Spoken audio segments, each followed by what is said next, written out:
Okay. ఇప్పుడు upcoming ఇప్పుడు జరిగే ఇప్పుడు ప్రెజెంట్ నేను ఒకటి రైస్ మిల్ అని ఒక సినిమా చేశా.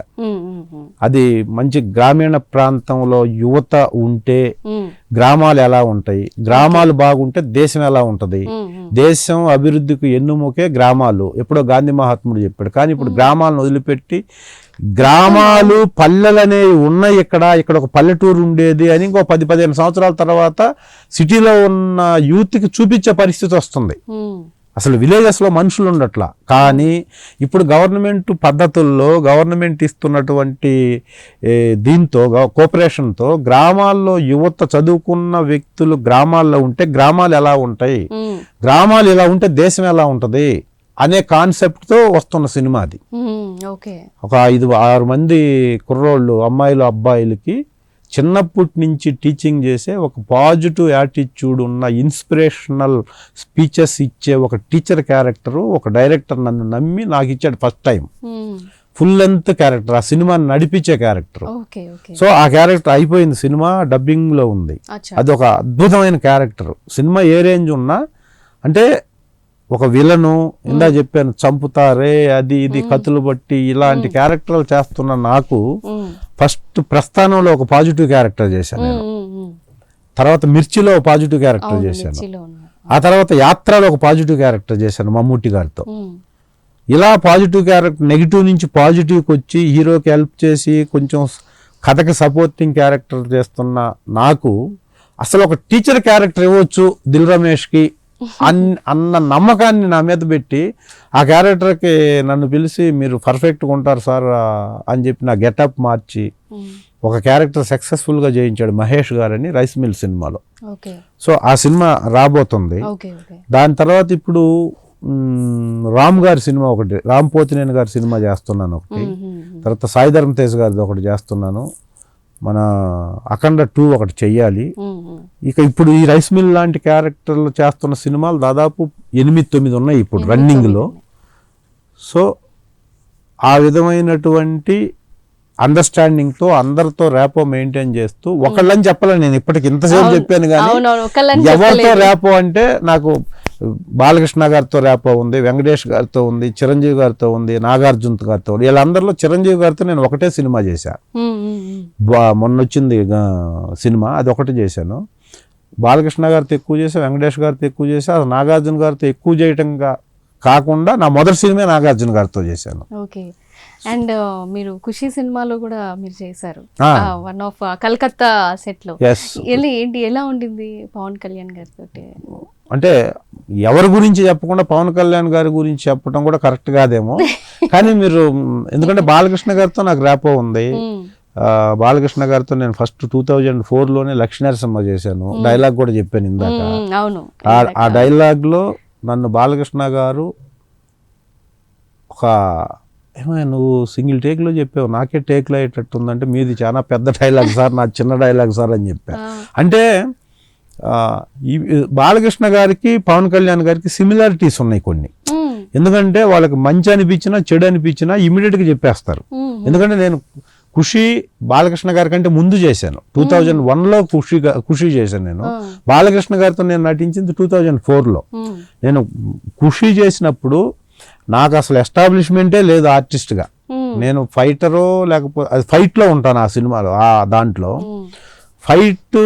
ఫైటరో నేను ఆర్టిస్టో తెలియదు ఆయనకి.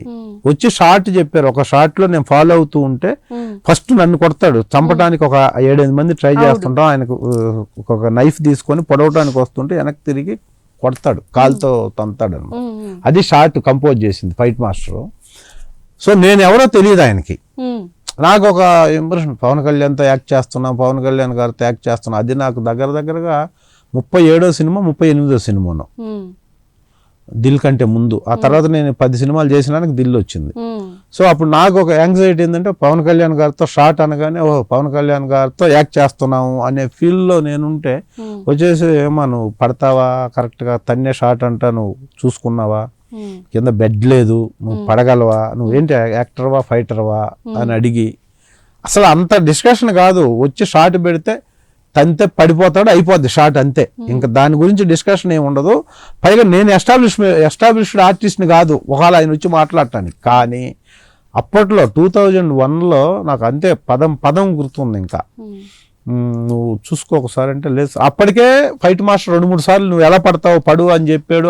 ఆయన లేనప్పుడు నేను చూశాను. మన బేసిక్గా కరాటే కాబట్టి నేను అప్పటికి చాలా సినిమాలో ఫైట్లు చేసి ఉన్నా. శ్రీకాంత్ గారితో సోలో ఫైట్ చేశాను, ప్రకాష్ రాజ్ గారితో చేశాను, పృథ్వీ గారితో చేశాను, బలరామ్ అనే సినిమాలో శ్రీహరి గారితో అసలు సోలో ఫైట్ చేశాను నేను. ఇంతమందితో చేస్తున్నాను కాబట్టి నాకు అది పెద్ద ఇది కాదు. అంతకుముందు ఫైట్ మాస్టర్ వచ్చి పవన్ కళ్యాణ్తో షాట్ అయ్యా, నువ్వు కరెక్ట్గా చేయాలి నువ్వు అని సార్ నేను చేశాను చాలా సినిమాలు, పర్లేదండి అంటే ఒక ఫైటర్ని ఇచ్చి కొట్టి పడి లేసా, ఓకే బాగా చేస్తున్నాడు ఇతను అని fight master satisfy. Pawan Kalyan గారు షార్ట్ సార్ అన్నాడు. ఈయన వచ్చి మళ్ళా పడతావా, నువ్వు చేయగలవా, ఒకసారి చూసుకో, నువ్వు బెడ్ ఏముంటావా, లేకపోతే ఏదన్నా ప్రాబ్లం అవుద్ది, ఫైటర్ని పెట్టమని అడుగు, పెడతారు వాళ్ళు. లేదు సార్ నేను చేస్తాను సార్ అంటే, ఓకే కాన్ఫిడెంట్ కదా, are you confident sir, confident ready sir అని షార్ట్ చేసి, షార్ట్ సింగిల్ టేక్లో ఓకే అయిన తర్వాత మళ్ళీ చేయబట్టుకొని పడిన తర్వాత లేపి అక్కడ ఎక్కడైతే ఆయన కాలు తగిలింది అక్కడ చేయబెట్టి ఇలా అనేసి, సారీ అమ్మా ఏం టచ్ అయింది, ఏమో బాగా తగలలేదు కదా అని. అసలు నేను అయితే షాక్.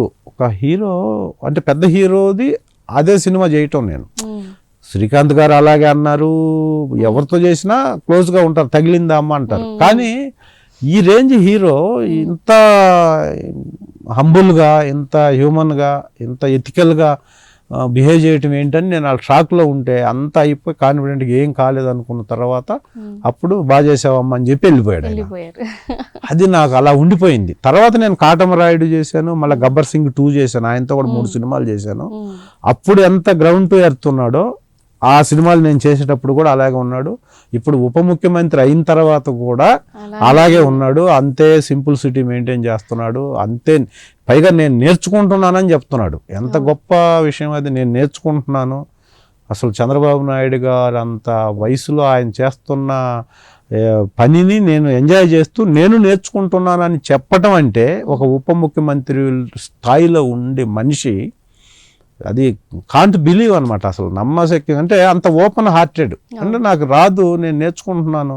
అసలు గవర్నమెంట్ అడ్మినిస్ట్రేషన్ అంటే ఏంటి, ఇది మొన్న విజయవాడ వరదలప్పుడు ఆయన ఒక మాట చెప్పాడు. విజయవాడలో వరదలు వచ్చినప్పుడు నైట్ అసలు ఏమైపోద్ది విజయవాడలో, ఆ సింగ్ నగర్ అనేది మునిగిపోయిన తర్వాత ఇళ్ళన్నీ మునిగిపోయినాయి, అసలు మొత్తం కొలాప్స్. ఇంకా ఇళ్ళు మళ్ళా జనజీవన స్రవంతిలోకి వచ్చి వాళ్ళ లైఫ్ నార్మల్ లైఫ్ లీడ్ చేయాలంటే కనీసం ఒక నెల పడుతుంది అనుకుంటున్న టైంలో తెల్లవారి ఉదయానికి రైస్తో సహా అన్నీ కావలసిన మొత్తం తెచ్చి ఆ బ్రిడ్జి మీద వరుసగా లారీలతో నిలబెడితే, ఇది కదా అడ్మినిస్ట్రేషన్ అంటే, ఇది కదా చేయటం అంటే. అసలు ఎలా తెచ్చారు ఏంటనేది నాకే తెలియకపోతే, నేను అందరిని ఆఫీసర్స్ని పిలిచి కూర్చోబెట్టి ఎక్కడి నుంచి వచ్చినాయి, ఎలా తెప్పించారు, వాళ్ళకి గూడ్స్ దగ్గర నుంచి మొత్తం నిత్యావసర వస్తువులన్నీ ఇంత త్వరగా ఎక్కడెక్కడి నుంచి ఏ స్టేట్ నుంచి తెప్పిస్తే వచ్చిన ఈవెన్ టమాటోలతో సహా వచ్చినవి అన్ని పిలిచి ఒక కాన్ఫరెన్స్ పెట్టి, ఇది కదా అడ్మినిస్ట్రేషన్ అంటే, ఇది కదా నేను నేర్చుకోవాలి, నేను నేర్చుకుంటున్నాను ఆయన చూసి ఆయన ఓపెన్ హార్టెడ్గా మాట్లాడిన ఒక వ్యక్తి పవన్ కళ్యాణ్ గారని నేను అసలు అయితే మీకు ఈ సందర్భం నాకు అలాంటి వ్యక్తి ఇప్పుడు ఉప ముఖ్యమంత్రిగా ఉండటం డెఫినెట్గా మన అందరం గర్వపడాలి. అంత స్టేజ్కి వెళ్ళినా ఒదిగుంటూ ఆయన నాకు ఏమి లేదు, నేను నేర్చుకుంటున్నాను, నేను కామన్ మ్యాన్ని అని చెప్తున్నాడు. చూసారా, అది. తర్వాత నేను బాలకృష్ణ గారితో చేశాను. బాలకృష్ణ గారితో చేసేటప్పుడు అయితే లక్ష్మీనరసింహలో ఆ సీను ఎస్పెషల్గా ఒక రోజు మొత్తం నేను బాలకృష్ణ గారితో ఉన్నా. అన్నపూర్ణ స్టూడియో మిడిల్ హౌస్లో చేశారు. నా ఇంటికి వచ్చి నన్ను బెంజ్ సర్కిల్లో, విజయవాడ బెంజ్ సర్కిల్లో షూటింగ్ చేస్తే ముగ్గురిని షూట్ చేసి ఎన్కౌంటర్ చేసి నన్ను ఒక్కడిని వెళ్ళిపోమంటాడు. నన్ను బతుకు జీవుడు అని చెప్పేసి ఎగ్జిట్ అయిన తర్వాత వెంటనే కట్ చేస్తే మా ఇంట్లో సీను. ఆ సీన్లో బాలకృష్ణ గారు వచ్చి పెద్ద డైలాగ్ నాతో చెప్పి, మళ్ళీ నేను ఆయనకి డైలాగ్ చెప్పి, అక్కడ విశ్వనాథ్ గారు వాళ్ళ ఫాదర్ బాంబ్ బ్లాస్ట్లో చచ్చిపోతాడు, ఇల్లు పేలిపోద్ది, ఆయన చనిపోతాడు. అది క్రూషియల్ సీన్ అన్నమాట సినిమాలో. అంత మంచి సీన్ నాకు ఇచ్చి నన్ను చేస్తారని నమ్మి దిల్ తర్వాత వెంటనే ఆ సినిమాలో యాక్ట్ చేస్తే బాలకృష్ణ గారు అంత నన్ను అప్రిషియేట్ చేసి నా సీన్ అది చాలా బాగా చేసావు, బ్రహ్మాండంగా చేసావు, అసలు ఏంటి నువ్వు ఎక్కడ ఏంటి అని అడిగి నాతో కూర్చొని అయిన తర్వాత అది నాకు మంచి తర్వాత నేను సింహ చేశాను, లెజెండ్ చేశాను, అఖండ చేశా బాలకృష్ణ గారితో 4 సినిమాలు యాక్ట్ చేశా. అఖండ 2లో నేను యాక్ట్ చేశాను బిఫోర్ లాస్ట్ ఇయర్. అది కరెక్ట్గా మనకి కరోనా టైంలో అరుణాచలంలో షూటింగ్. అది అరుణాచలం వెళ్తే మేము కరోనా టైము యాక్చువల్గా ఇది ఆయనతో ఉన్న ఒక గుడ్ మెమరీ అన్నమాట నాకు. ఆయన ఉదయం వచ్చి 9ంటికి వచ్చేసి కూర్చొని ఉన్నాడు అక్కడ. ఆయన ఒక టేబుల్ వేసుకొని కూర్చొని బుక్స్ అవి పెట్టుకొని ఉంటాడు మామూలుగా బాలకృష్ణ గారు. మేము ఇక్కడి నుంచి వెళ్ళి ఫ్లైట్ లేట్ అయిపోయి అక్కడికి వెళ్ళి కాస్ట్యూమ్ అంతా రెడీ అయిపోయి సీన్ చేయాలి.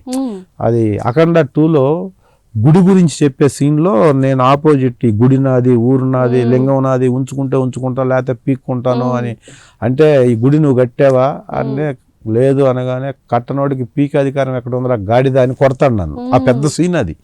తర్వాత గుడి అంటే ఏంటి, హిందూయిజం అంటే ఏంటి, దేవుడు అంటే ఏంటి, గుడి ఎలా కడతారో నీకు తెలుసు అనేది పెద్ద సీన్ ఉంటుంది సెకండ్ హాఫ్ లో. ఆ సీన్ లో ఆ ఊరు ప్రెసిడెంట్ గా యాక్ట్ చేశాను నేను. అప్పుడు మాస్క్ పెట్టుకొని రెడీ అయిపోయి మాస్క్ పెట్టుకొని ఒక 30-40 మీటర్స్ దూరం నుంచి ఆయన అక్కడ కూర్చొని ఉంటే చూసి మేము లేట్ అయ్యాం కదా, పరిగెత్తుకుంటూ వస్తుంటే మేము దాదాపు ఒక 30-40 ఫీట్ల దూరంలోనే ఉండి ఎవరు ఈ సీన్లో యాక్ట్ చేస్తుంది ఎవరు అని డైరెక్షన్ డిపార్ట్మెంట్ వాళ్ళని అడుగుతాడు కదా ఆయన, ఈ సీన్లో ఎవరు ఉన్నారంటే అదే సార్ ఇట్లా దిల్ రమేష్, నేను 3 సినిమాలు చేస్తున్నాను కదా ఆయనకి గుర్తుంది. నేను మాస్క్ పెట్టుకొని వస్తుంటే 7-8 మందిని పరిగెత్తుకుంటూ వస్తుంటే ఇమ్మీడియట్గా పాయింట్ అవుట్ చేసి, ఏ దిల్ బాగున్నావు లేవా, హీరోలాగా ఉన్నావు, చిన్నగా పర్లేదు, ఎందుకు పరిగెత్తావు, నన్ను చూసేదో హడావుడి చేస్తున్నారు అంటే నేను అప్పటికి ఆయన కనపడి అక్కడ లెజెండ్ సినిమా అయిపోయిన తర్వాత నేను ఏ సినిమాలు యాక్ట్ చేయలేదు, ఆయన కనపడలేదు. ఆయన సినిమాల్లో ఆయన యాక్ట్ చేసిన సినిమాలు ఏది చేయలేదు నేను లెజెండ్ తర్వాత. మళ్ళీ అఖండ 2నే అది బోయపాటి గారు, దానికి ముందు సింహ బోయపాటి గారే, అఖండ 2 బోయపాటి గారే. ఆయన ప్రతి సినిమాలో నాకు అవకాశం ఇస్తున్న ఒక సోదరులాగా భావించి బోయపాటి గారికి ఈ సందర్భంగా నేను కృతజ్ఞతలు తెలియజేసుకుంటూ, అంత దూరంలో ఉన్న నన్ను పిలిచి పేరు పెట్టి పిలిస్తే అందరు షాకు. మాస్క్ తీయలేదు నేను, ఆ డ్రెస్సు అది వచ్చే ఇది చూసి అప్పుడు వచ్చి మాస్క్ తీసి నమస్తే బాబు అంటే, నమస్తే మనకే సీన్ పదండి అని చెప్పేసి చాలా క్లోజ్గా మూవ్ అవుతాడు ఆయన.